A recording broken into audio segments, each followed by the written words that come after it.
بسم اللہ الرحمن الرحیم اللہم صلی علی محمد وعلی آل محمد وبارک وسلم تسلیما۔ تو ہماری قربانی کے مسئلے مسائل کے بارے میں ایک بات چل رہی تھی، تو جس کے بارے میں ہم نے آپ کو آخری جو بات بتائی تھی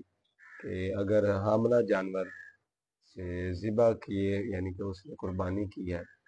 اور اس وقت اس کا بچہ پیدا یعنی کہ وہاں سے نکلا اور وہ زندہ تھا تو اس کو بھی قربانی کے لیے ذبح کرنا جائے، تو اس کو بھی قربانی کے اندر ہی ذبح کیا جائے گا۔ تو جس جانور کا سینگ بالکل جڑ سے اکھڑ گیا ہو اور اس کی قربانی درست نہیں ہوگی، کیونکہ باقی اس کی قربانی جو درست ہے، اور جس کی جڑ ٹھیک ہے تو اس کی جڑ ٹھیک ہے اور اس کی وجہ سے وہ قربانی اللہ پاک کے ہاں قبول ہوتی ہے۔ اور وہ جانور جس کے پیدائشی سینگ نہ ہو اور اس کی قربانی درست ہے، کیونکہ یہ پیدائشی ایسے ہی ہے، اور اللہ پاک صلی اللہ علیہ وسلم نے ارشاد فرمایا ہے کہ اس کی قربانی کی جا سکتی ہے۔ تو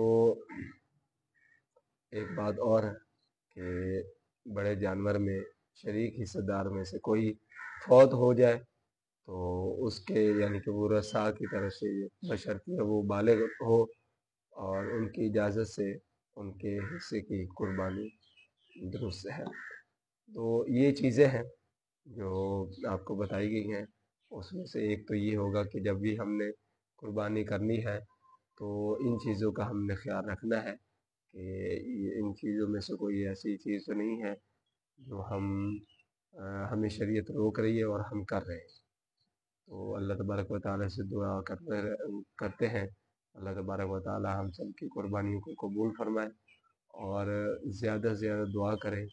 جتنے بھی مسلمان پریشان حال ہے، اللہ پاک ان سب کی پریشانیوں کو دور فرمائے۔ اس چیز کو آگے بھی شیئر کریں تاکہ دوسروں کو بھی فائدہ ہو، اور مسئلے مسائل کے بارے میں ہم نے آپ کو آگاہ کیا ہے،